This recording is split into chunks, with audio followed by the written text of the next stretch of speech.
Hit my music.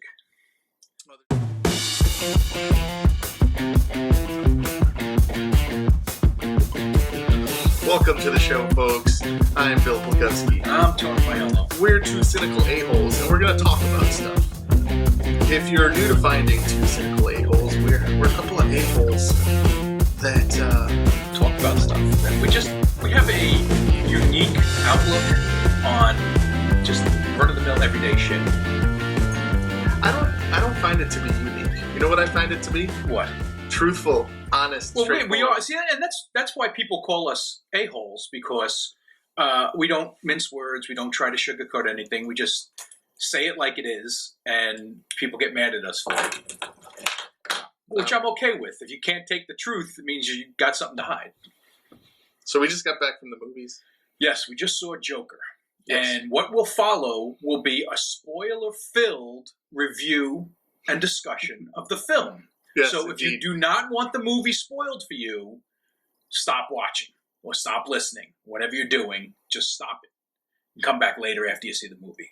And then you can join in on the discussion. Well, let's start off with a rating. Okay. A rating number. Oh, God. Okay. So out of what's 10. the scale? We'll go, okay, What out of of 10. So what's yours? I'm giving this a soft 8. I'm in the same boat. That's exactly what I was thinking. Yeah. Like a 7.5, 8. Yeah, it's definitely closer to 8 than 7.5, but it's a soft 8. I had a couple of issues with it, but they weren't monumental. But they were things. There was one thing that I thought was a storytelling issue, and one thing I thought that was like a Batman universe issue. Right. So to safely tell you, the movie is a very dark. Very dark. I still got my glasses on. Why do you tell me I still got glasses on? It's a dark interpretation. It's a little bit sad. It's a little more gritty and real, And fucking brilliant. and it's pretty darn good. It's not my Joker. Uh, I wouldn't say it's my Joker, but it's a great Joker. it's my fucking Joker, I man. He's sick and twisted and maniacal, and the mental illness just spills out all over the place like a gutted deer. It's glorious. It's So glorious. When I was watching this movie, I saw influences.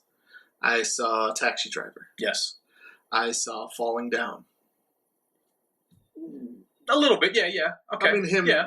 getting a raw deal, Right, and mentally breaking down. It's funny you should say you saw Taxi Driver, because some of his behavior early on, I'm like, holy shit, it's like watching a young De Niro. Yeah.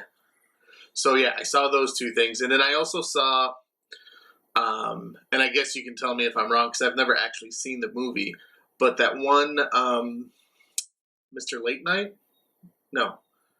Oh, the one with De It's a Niro, Scorsese movie, where he kidnaps the comedian. Yeah. Shit, what the hell's the name of that movie? It'll come to me. It's Mr. Something. I think you're thinking Mr. Saturday Night. Yeah, isn't that it? No, that was a Billy Crystal film.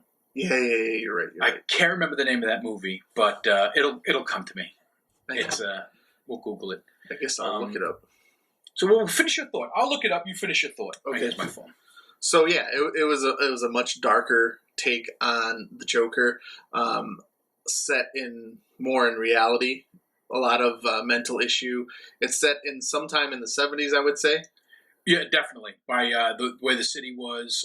It's funny. I got very nostalgic watching the scenery, because that was the Manhattan I grew up with. Wow. Yeah, until Manhattan with like Times Square. Yeah. When I was a kid, was nothing but Strip like clubs and strip joints, porno theaters, and abandoned buildings. wow. And then when Rudy Giuliani, who unfortunately is off his fucking nut now, but when he became mayor, one of the America's first things mayor. he did was cut a deal with Disney to get them into Times Square to have a big giant Disney superstore. Right. And then once that happened, everybody lined up to open up a place, and then they started renovating the theaters and everything, and the whole Broadway district expanded, and So now it's what it is now. Which Times Square do you prefer? You know me, I'm a fucking greasy bastard. I like all the fucking porn. But no, I think the Times Square now is a lot better. I mean, you go back and look at photos from the 70s, New York police photos, and Right. it was fucking horrible. I mean, the homeless problem was ridiculous. It was drugs all over the place. It was murders every day. It was like Detroit. It wasn't fun. So yeah, it's rooted in reality. It's set in the 70s in Gotham. It's just like Tony says, a lot of seediness to it, a lot of grime, a dirty city. Kind of, when you're flipping through a Batman book, that's kind of what you see Gotham as. So I thought that was great, but it didn't go over the top. It didn't have any like that Tim Burton architecture happening in the city. It was true New York. Yeah. Oh, yeah. It was New York, except it was named Gotham. Correct. And then you see the Joker, and it's very evident from the beginning that he has mental issues. He's a troubled individual. It really gets you to sympathize with him. King of comedy. King of comedy. That's it. Which is funny because they chose Robert De Niro to play a Johnny Carson type, or what's the guy that preceded him? Jack Parr? Well, not on the Tonight Show. The first talk show. The Beatles were on there, and oh, well, that wasn't the first, but well, I know who you mean. Jesus, Dick Cavett. Yeah, it was before Dick Cavett. Oh, Ed Sullivan. Ed Sullivan. Thank you. He had more of an Ed Sullivan feel to me than really? Johnny I didn't Carson. think so. Ed Sullivan was more of a variety show, where this was more of a late night. Yeah. Well, the person sitting on the couch was definitely an Ed McMahon. Yeah, he definitely was an Ed McMahon type. He had the laughter down and everything. But yeah, they had Robert De Niro play him. So I think the creators of this movie did not hide the fact that they were influenced by Scorsese films. And Scorsese was a producer on this movie. I didn't see that. Yeah, I didn't see that at all. I'm pretty I had sure. no idea. That's early on. That's. Well, I saw Bradley Cooper as a producer on the movie. Oh, really? I didn't see that. Yeah, I saw that. I didn't even notice that. I didn't see him. There were 3 names listed. I think I would have picked out Scorsese. I could have sworn Scorsese was a producer, executive producer, or something. We're IMDbing it now. Yeah, I'm trying to find it. I hate the app because the app makes everything so fucking difficult. Produced by Bradley Cooper. Scorsese's not going to be down on the list. He'll be at the top. Yeah, but he's not here. Yeah, you're wrong. Again. Anyway, I could have sworn Scorsese had something to do with this movie. I thought initially he had a lot to do with the movie. He inspired. No, but I mean initially when they announced this movie, his name was attached to it. Yeah, maybe people I'm drawing. I'm going to Google that too. And parallels. No, Go ahead, keep talking. So the Joker's at home. He lives at home, taking care of his elderly mother, who is obsessed with Thomas Wayne. Okay, so originally, Scorsese was, when they first announced the movie, Scorsese's name was attached, but he never officially signed on as a producer. Okay. So I wasn't crazy. I knew they talked about Scorsese. Oh, you're crazy. Well, okay, I wasn't insane. So yeah, there's a lot of disturbing moments like that. He was, it starts off with him trying to find his laugh. No, it's not that he's trying to find his laugh. It started off with him. It started off with him when those kids attacked him. Okay. When the kids stole his son. Oh, right. And then he's sitting in that office with the woman, and he's laughing. But it's almost like he's crying. And eventually it's revealed when he starts doing it on a bus after playing with a little kid that he has this condition that causes him to laugh in uncomfortable situations. But when he does this laugh, and it is the Joker laugh, it's uncontrollable. He can't stop it, but it's like he's crying, but laughing. So he has a little business card that he can hand to someone that says, "Listen, I'm not I'm not laughing at you. at this bad situation. There's a reason why I'm laughing, and it says that he has a condition, and yada yada yada. Kind of excuses his excuses behavior. Side note: this reminded me of a joke from an old female stand-up named Judy Tenuta. I know. I guess she is old. She tells this joke where she says she comes home and her brother Bosco burnt down the house, and she says, "Bosco, why did you burn down the house?" And Bosco says, "Because the house was laughing at me." And she says, "Bosco, the house wasn't laughing at you; it was laughing with you." I love that joke. I used to have a thing for Judy Tenuta. She had a nice rack. And that's what it was, I think. I was a younger kid. She displayed the rack. No, she didn't really display the rack. She had a little cleavage going on, but she wore those flowing, weird dresses with that accordion. Mm-hmm. And she played an accordion. Damn, we need wireless headphones, dude. She looked like one of my friend's mothers, actually. Really? Mm-hmm. I saw my friend's mother's vagina once. We're going to put a pin in this, ladies and gentlemen. We're putting a pin in the Joker discussion right now. It's not that long of a story. Okay, so we're gonna pause the Joker, and we're now gonna go into Bill as a child seeing his friend's mother's vagina. I don't know what it is, but I'm able to key in, zoom in on it about to happen, like the reveal or whatever. It's bizarre because it's your mutant power. Yeah, that's not the only vagina I've seen this way. But you are married. I hope to think you've seen a vagina. Yeah, I can get more in depth with that one. But I was at my friend's house. Right. I was staying the night, and we're all having a good time. We're watching TV or something, and her then husband was goofing around and tickling her and whatever, and she was just wearing a nightgown, and enough came up, and there it was. Around what year was this? I was in middle school, probably 6th grade, so that would put it. Oh, so this is late 80s, early 90s, right? Yeah, late 80s, late 88, 89. So they were grooming then. A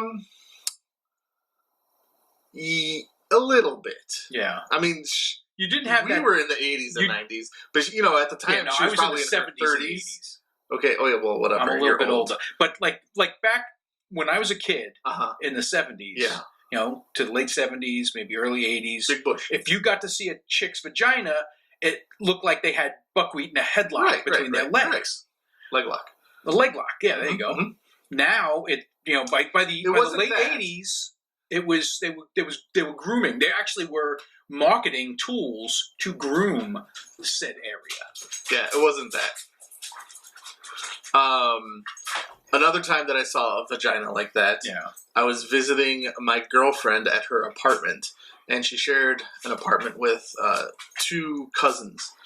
And, we're in the living room watching TV, and the one cousin comes out and goes to sit on the chair, and she's wearing I don't know if they were boxer shorts or boyish shorts, but they were loose-fitting shorts, and she went to sit down and pull her legs up.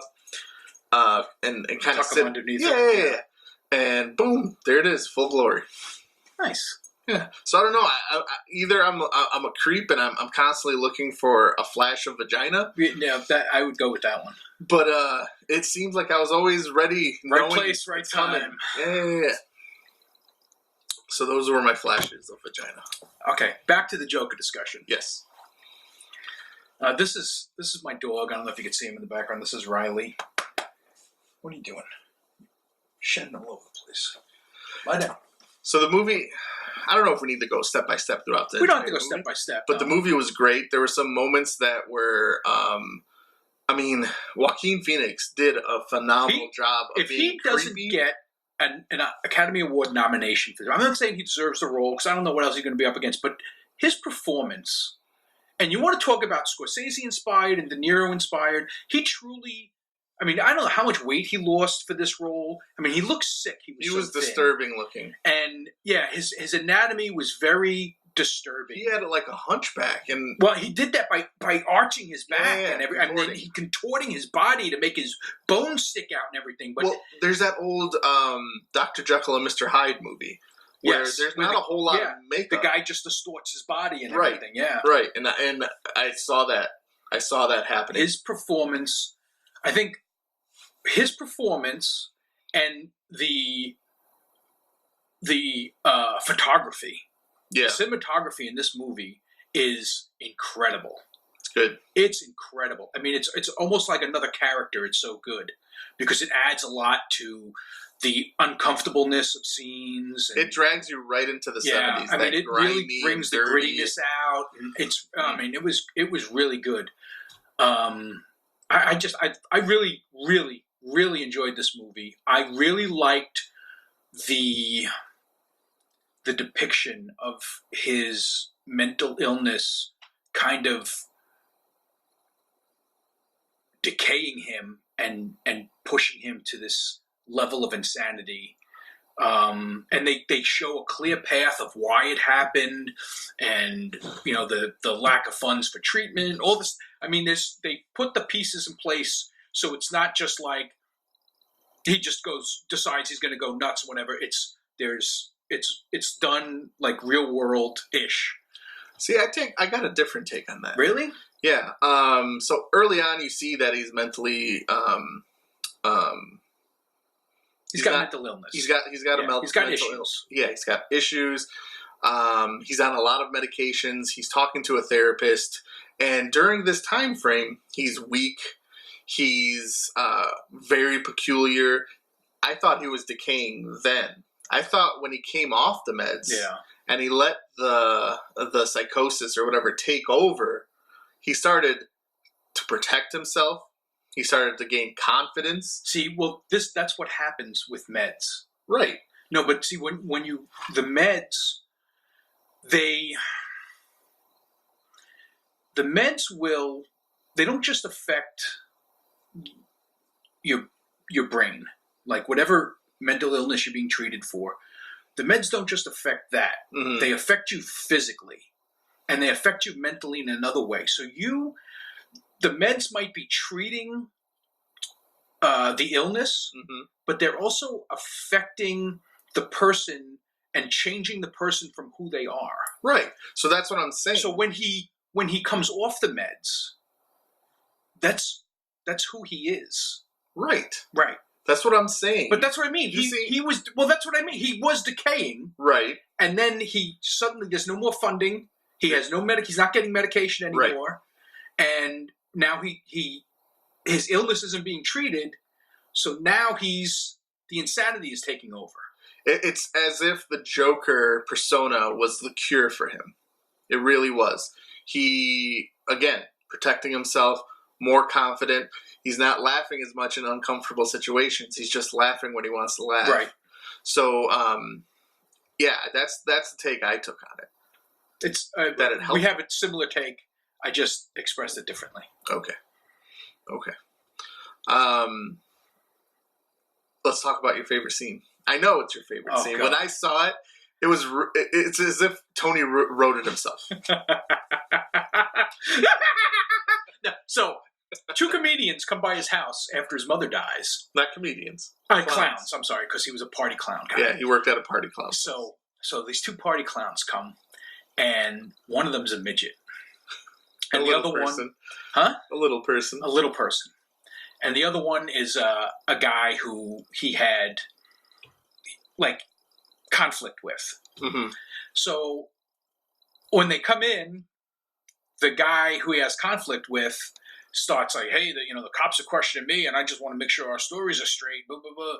And he stabs him in the neck. He snaps. The thing is he didn't snap. He was calm, like we were told, like we are right now, and then he just pulls out the scissors and stabs him in the neck. Well, yeah, but then the bashing of the head against the wall. Well, yeah. It gets more aggressive. What would you do? What, to finish off the kill? To relieve some aggravation you have with a person. Well, it depends on you got to make it satisfying. You're going to kill him. You can't just kill him. You got to make it satisfying for yourself. So you've got this little person freaking out. He's freaking out, and he's now hiding in the corner. and Joker tells him, you could leave. I'm not going to hurt you. So he makes his way to the front door. He walks by and he kind of gives him a little scare. Yeah, Joker goes, ah! And he goes, so he goes up to the front door and he goes to open the door and the chain is on. And he reaches up and he jumps a couple of times and he turns around and he goes, Arthur, can you get the door? Oh my God, I was laughing so hard. Oh my! And I think it was intentionally done to make the scene funny. Right.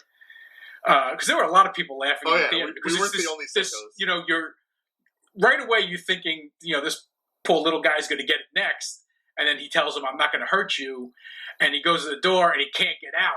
And it's like, if you're in his place, you're fucking terrified. Oh, yeah. I mean, you just saw someone get brutally murdered. Yeah. And now he was told he could leave, but he can't get out. So he was always good. But he was, yeah. So Joker like opens the door and then shuts it again. And he turns to him and he goes, you were the only one who was ever nice to me. And he kisses him on the head and opens the door and lets him on his way. It was a brilliant scene. It was well acted by everybody in it. I laughed so hard. It was great. I wanted to cackle like the Joker in the theater during that. Right. I was so happy. It was perfectly placed because there was a lot of tension going on. There's a lot of suspense going on. There's a lot of dark and gritty. Yeah. And it's there was no levity to it. It's not done for comedy's sake. It just happened to be a funny moment in a terrifying situation. Yes. And I think the fact that the situation was so terrifying for this character, that's what made it funnier. Mm-hmm. So the Joker doesn't start off like wanting to murder, needing to murder. He's attacked a couple times throughout the movie. Yeah. But in one instance, he had a gun on him. Mm-hmm. A gun was given to him, and he took matters in his own hands and murdered the people that were beating him up. That were totally beating him up. I mean, truthfully, if he had called the police when it was done, he would have been fine. It was a justified kill. Yes. Well, maybe not the last one, not the guy on the platform. The last one, the two in the train down. Justified kills. Yeah. But this starts a revolution in Gotham. Gotham at this time, there's a very strong divide between the wealthy and the destitute, and the contrast there is really evident. They play on that, kind of like in today's society. Yeah. This very much mirrors. Yeah. And I don't think so much. I don't so much as like time. Nowadays. It's not so much class as the political elite telling all of us what to do while they're, sitting in their giant mansions eating, lobster and caviar every day. How the fuck do you go into public service and become a millionaire? It just infuriates me. Anyway. Starts this whole revolution. People are dressing up as clowns. They're rioting. They're trying to get a voice for themselves, the poor and the unfortunate or the whatever. So that theme continues throughout the whole movie, and the Joker becomes a symbol. A symbol, absolutely. He becomes a symbol. He becomes a hero. The headlines during this time read "Clown Vigilante," much like Batman. Yeah, when he started out, I mean. There was a lot of parallels there that worked really well. Yeah. Oh, yeah. There were some things that didn't hit as nicely as they may have wanted to. I have little issues. I don't have major issues. I don't have major issues either. I have little issues. I think the dancing was much. His dancing? Yeah. That didn't bother me. Early on, when he became the Joker, fine. You don't need to set up. You don't need to have all that build up to he likes dancing. None of that bothered me at all. Oh, it did for me. I didn't want to see him dancing. Really? No. See, but you're Once seeing he became him. the Joker. But the thing is you're seeing him in private moments. Yeah, I know. And in private moments, don't you ever just fucking absolutely two-step around the house when you're by yourself? Oh no, I don't dance ever. Really? No. I I don't dance. I'll dance with my daughters. That's about it. Strange. Like I'll do silly walks when I'm by myself. Yeah. And Everyone I does make that. up horribly inappropriate and obscene songs. You know what? I've done that since I was a kid. Yeah. Oh yeah. Me and my friends that's like my go-to. have rewritten, No. like all Not with sorts my of friends. songs. It's when I'm by myself. It's things that would get me put, like everybody would come out of the woodwork after me if they ever heard this. Like I'd have every race group coming after me, every like women's organization, everything. Everybody would come after me. And it's kind of like a Tourette's thing. Yes. Where I think we all have Tourette's. When I'm by myself, I just say horrible, horrible things, and otherwise I don't speak at all. But I'll make up these songs while I'll be making myself a sandwich, and I make up a horrible song about horrible things, and I don't know why. It entertains me. It's a way of venting, I guess. I don't know, but otherwise I don't speak. It's an outlet. It is an outlet. Like I used to yell a lot more. Mm-hmm. But that was my safety valve trigger. It would get my frustration out, and then I was fine. I have a theory on that. It's not my theory, but it's something that I wanted to discuss after. So let's okay. So we'll get to that. Let's wrap up the Joker, and then we can get to that kind of stuff. Okay. So you didn't like his dancing. What else didn't you like? I didn't like the way Thomas Wayne was portrayed. That was one of my big things, also. Throughout the comics, throughout any movie incarnation, he was a well-respected man that always had Gotham's best interest at heart. And he was like, just, you couldn't find a nicer guy than Thomas Wayne. And that's what made it such a tragedy when he was murdered. Right. And in this movie, he came off as an asshole. Yeah, that was my problem within the Batman universe, was how they portrayed Thomas Wayne, and that they humanized him. Because I like when he punched Joker in the bathroom. Right.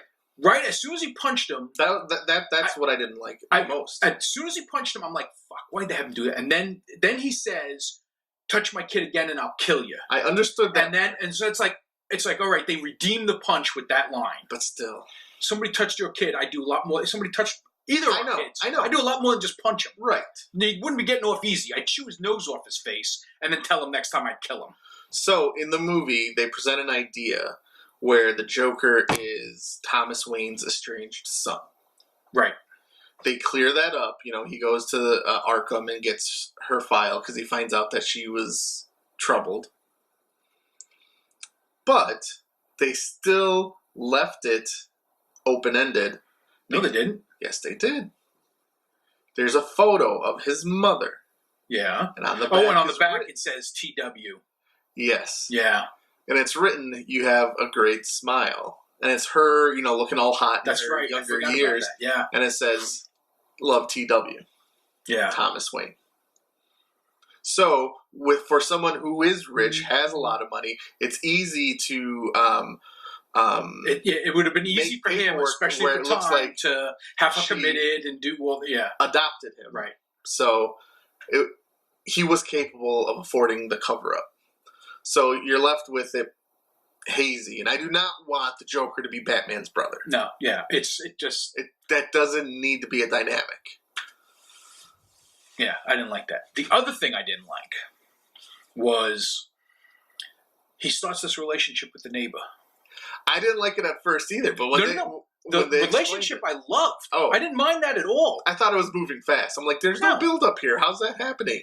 That's fine. All of that was fine, because when she comes and knocks on his door and asks him, you clearly see that she's interested in him. Mm-hmm. But you go from one scene where she's in the hospital room with him and his mom, right? And she gets up and she goes to get coffee. Then the next time you see her, the Joker walks into her unlocked apartment and is sitting on the couch. And she comes out of the room and she gets startled to see him, and then she's afraid of him. Right. You didn't pick up on what that is? What do you mean didn't pick up on what that is? Okay, it's the Sixth Sense trope. She was never there. They didn't have a relationship. It was all in his All mind. in his head? Yes. Ah. So there's this woman on the elevator with him. Well, then that She's makes cute. a lot more sense. It's Domino from Deadpool, Deadpool. who I found her very attractive. Oh my God, yeah, she is smoking hot. Yes. But she's just, misogynistic comments aside, she's a very beautiful woman. She is. Very gorgeous. strikingly beautiful woman. And I'm surprised we're not seeing her More. all over the place. I think we're going to start too. Because, With my this and God, I Deadpool. mean, she's like classic beauty. Yeah, absolutely. So they're on the elevator. They share a moment. And it's not like a major moment, but, it's someone that acknowledges him at a Right. time when he thinks the world is ignoring him. So he builds this relationship in his head. At the time, you don't know. You're thinking, oh, something's happening between these two. He stalked her for a day.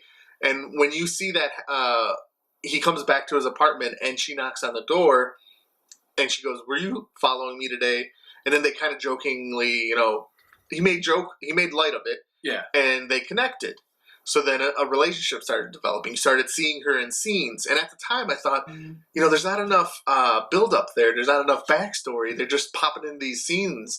So I'm wondering if they had to, cut stuff for editing and all this other stuff. But later on you find out, like in Sixth Sense, Bruce Willis was never Right. there. She was never there. It was all a In his figment head. of his imagination. I never put that together. You know what? They even showed it. How'd they show it?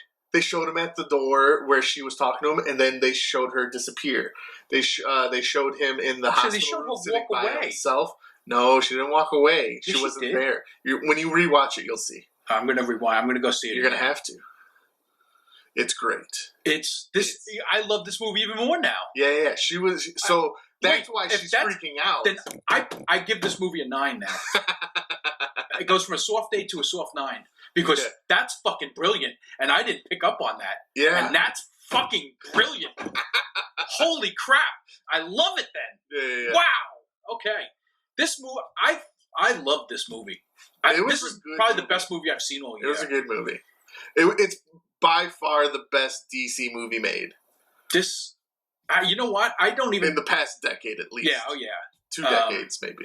This was a great movie. It really was. This movie was good. It Yeah, was yeah. well written. It was phenomenally acted. It looked beautiful. This was a great movie. I wish Warner Brothers would do this. Like, Do a Batman listen, movie like you got this. an idea? Here's some money. Do it. They you can clearly see that they weren't meddling in this movie. Yeah, The because person, they didn't care. the people who had a vision, and they did it. I think because it's marketed as it's not part of continuity. Continuity. They're like, fine, that sounds like a great idea. Go ahead. Joker's popular. It'll make some money. It probably had a lower budget. Yeah, probably.